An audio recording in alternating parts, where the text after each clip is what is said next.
আমরা জানি যে পচা বাসি খাবার খেলে ডায়রিয়া হয়, আবার কারো কারো বিভিন্ন খাবার অ্যালার্জি হয়। আমি যদি বলি এই খাওয়ার জন্য আমার এইটা সমস্যা হয়েছে, এটা কথা কি, এই কথা বলা কি শিরকের অন্তর্ভুক্ত? অনেকেই বলে যে খাবারে কি ক্ষমতা আছে, এটা বলা নাকি শিরিক হয়ে যায়। এক্ষেত্রে আমাদের কি করা উচিত? হ্যাঁ, দেখুন, আল্লাহ তালা সব কারণ দিয়েছেন। আল্লাহ তালা প্রত্যেকটা জিনিস কারণের সাথে জুড়ে দিয়েছেন।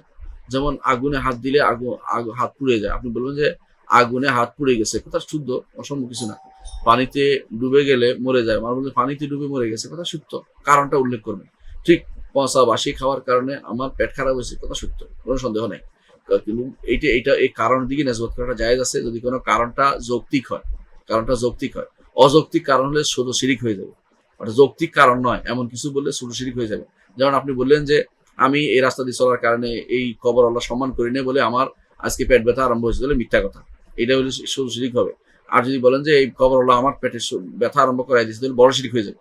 তাহলে এখানেও এরকম আপনার এই যে খাবার বাসি পচা পচা এগুলো ডায়রিয়া, আপনি জানেন যে ডায়রিয়া বলতে পারবেন যেগুলি, কারণ ডায়রিয়া এগুলো বাস্তব পরীক্ষিত জিনিস। এতে কোনো সন্দেহ নেই, কারণ ব্যাকটেরিয়া হয়, অনেক সময় ভাইরাস থাকে, ব্যাকটেরিয়া থাকে, এগুলি মানুষের পেটের ভিতরে গিয়ে সমস্যা তৈরি করে। সুতরাং সে অবস্থায় আপনি এই কারণের দিকে নিসবত করাটা জায়েজ হবে, কারণ কারণটা এখন পরীক্ষিত জিনিস। কিন্তু কারণের উপর নির্ভর করাটা শিরিক হয়ে যাবে। আর এই কারণটা আপনি যদি মনে করেন যে এইটাই করেছে, এইটা পেট খারাপ আল্লাহ করেন, এই খাবারে করে দিয়েছে, তাহলে সেটা বড় শিরিক হয়ে যাবে।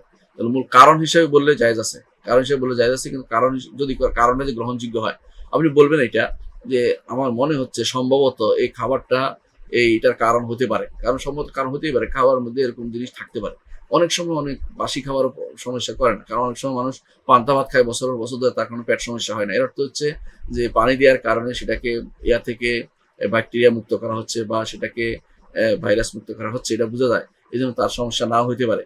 হ্যাঁ, তাহলে বোঝা গেল যে সবসময় যে সমস্যা হয় তা না। আপনি সম্ভবত বলবেন যে মনে হচ্ছে এরকম হতে পারে যে এইটার কারণে রোগটা হয়েছে, তবে আল্লাহ রোগ দেন, তিনি ভালো করেন, তো কারণটা মনে হয় এটা বইও বলতে পারে। কিন্তু কখনো সরাসরি এভাবে নির্দিষ্ট যেটা কারণ প্রমাণিত হয় নাই, প্রুভড হয় নাই, এমন কোনো জিনিসকে সরাসরি কারণ বলা যাবে না। অর্থাৎ যদি কোনো এটাকে কারণ বলেন, তখন এটা ছোট শিরিক হয়ে যাবে, ছোট শিরিক হয়ে যাবে। আর যদি কারণ না বলে সরাসরি কাজটাই আমার ক্ষতি করেছে, আমাকে রোগ দিয়েছে, তাহলে বড় শিরিক হয়ে যাবে। তাহলে আপনি বুঝতে পারছেন কখন কিভাবে বলবেন।